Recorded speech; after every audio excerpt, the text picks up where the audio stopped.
What if the perfect life of a billionaire was shattered by a single accusation, leading to a web of lies that only his young son could unravel?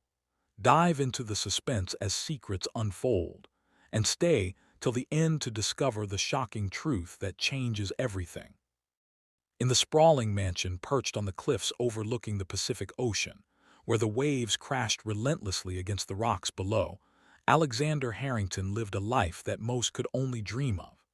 As the CEO of Harrington Enterprises, a tech conglomerate that dominated the global market with its innovative AI solutions, he was a man of immense power and wealth, his net worth soaring into the billions.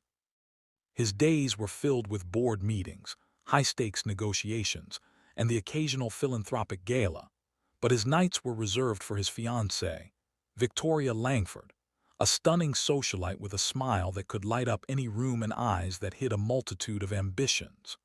Victoria had entered his life like a whirlwind 2 years ago, at a charity auction where she outbid everyone for a priceless painting, only to donate it back with a flourish that caught the eye of every tabloid. Alexander, recently widowed after the tragic loss of his wife in a car accident, found solace in her vibrant energy, her laughter echoing through the empty halls of his home. But beneath the glamour, there was tension brewing, especially with his 8-year-old son, Ethan, who viewed Victoria with a mix of curiosity and suspicion. Ethan, with his mother's curly hair and his father's sharp intellect, often retreated to his room filled with gadgets and books, whispering to his nanny about how Vicky didn't feel like family.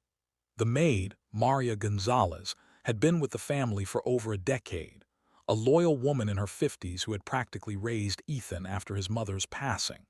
She dusted the antique vases, prepared meals with love, and offered quiet wisdom that Alexander cherished. One fateful evening, as the sun dipped below the horizon painting the sky in hues of orange and purple, Victoria stormed into the living room, her face flushed with anger, clutching a velvet jewelry box that was conspicuously empty. "Alexander, it's gone, my diamond necklace, the one you gave me for our engagement, it's vanished," she exclaimed, her voice trembling with feigned shock.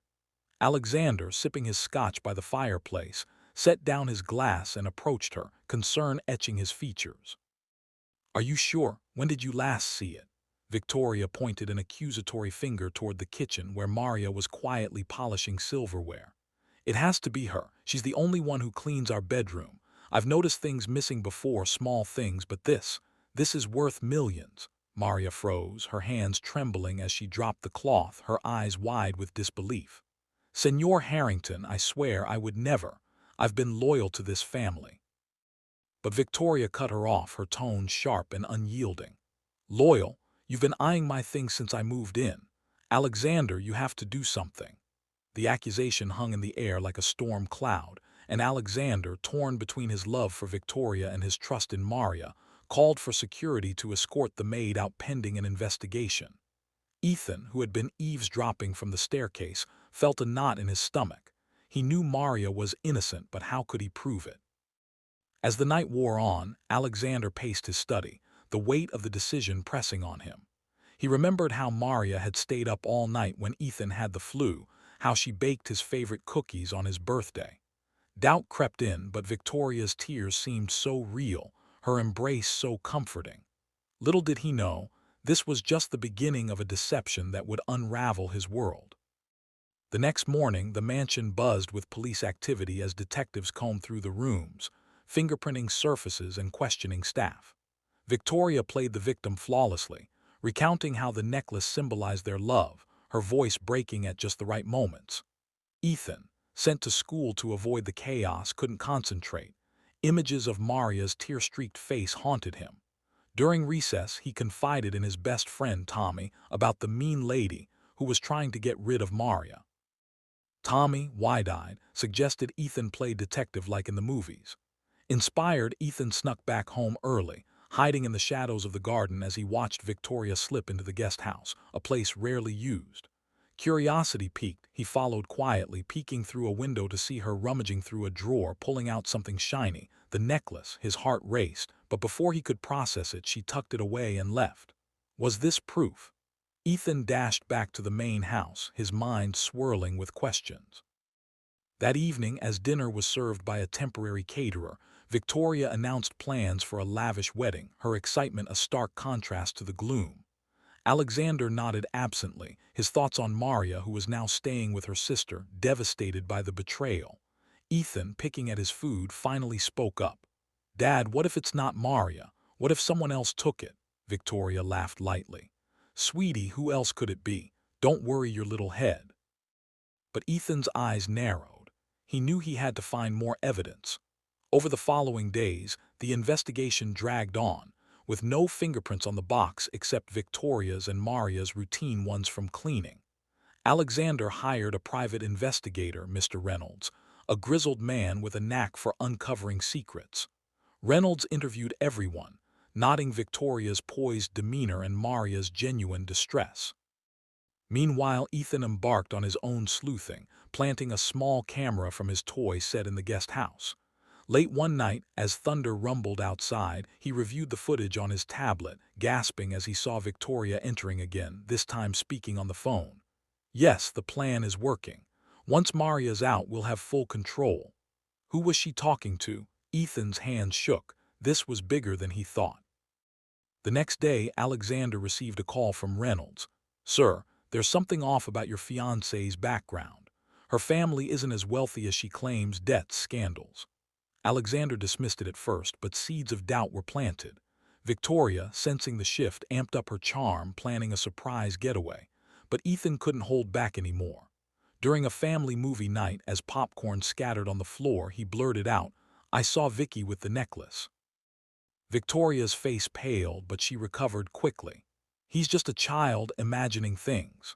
Alexander, conflicted, promised to look into it.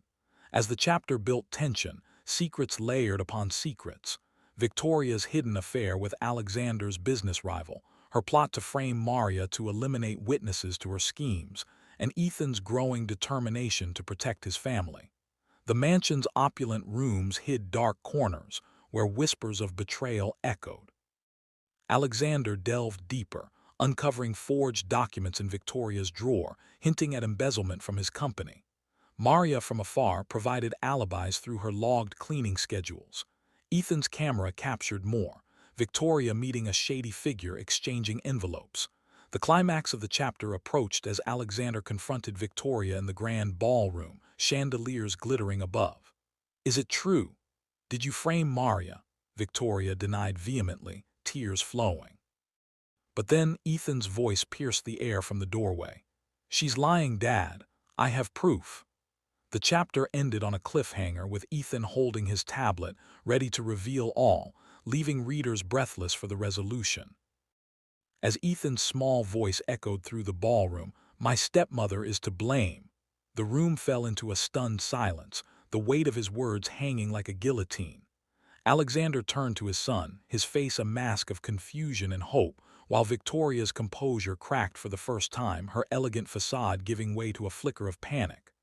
"What are you talking about, Ethan? That's absurd," she snapped, but her voice lacked its usual confidence. Ethan, clutching his tablet like a lifeline, stepped forward, his eyes fierce with the innocence of youth mixed with unyielding resolve. "I saw you, Vicky, in the guest house, with the necklace and talking on the phone about a plan." Alexander knelt down, taking the tablet gently.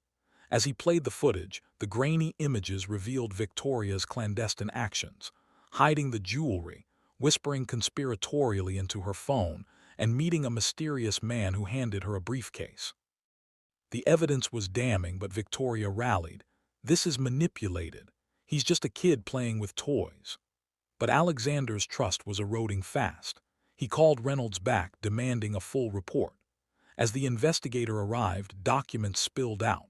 Victoria's real name was Vanessa Locke, a con artist with a trail of ruined lives, her socialite status a carefully crafted lie funded by previous scams. She had targeted Alexander after reading about his vulnerability in the tabloids, seducing him to gain access to his fortune. The necklace theft was a ploy to discredit Maria, who had overheard Victoria's late-night calls plotting to siphon funds from Harrington Enterprises. Maria, reinstated temporarily for the confrontation, stood by Ethan's side, her gratitude evident. "I knew something was wrong, senor. She always watched me too closely." The police were summoned again, this time focusing on Victoria. As handcuffs clicked, she spat venom. "You think this is over? My partner will finish what I started." Her partner turned out to be Marcus Hale, Alexander's rival CEO, who had been feeding her insider information to orchestrate a corporate takeover. Alexander's world spun, betrayal from within and without. Ethan, the unlikely hero, hugged his father tightly. "I did it for Mom and for us." The chapter delved into the aftermath. Legal battles, media frenzy with headlines blaring Billionaire's betrayal, Fiancée exposed, and Alexander's journey to rebuild trust. He promoted Maria to household manager, gifting her a bonus that changed her life. Ethan, empowered by his bravery, started a detective club at school. Subplots wove in. Flashbacks to Alexander's late wife, whose intuition about people he now regretted ignoring. Victoria's prison calls hinting at revenge. And Alexander finding new love in unexpected places, perhaps with a genuine philanthropist. The story culminated in a heartfelt family dinner, where Alexander toasted to truth and family bonds, but a final twist. A mysterious letter arriving, signed by Victoria, left a hint of ongoing danger. Through vivid descriptions of luxury turned nightmare, emotional turmoil and triumphant justice, the narrative kept pulses racing.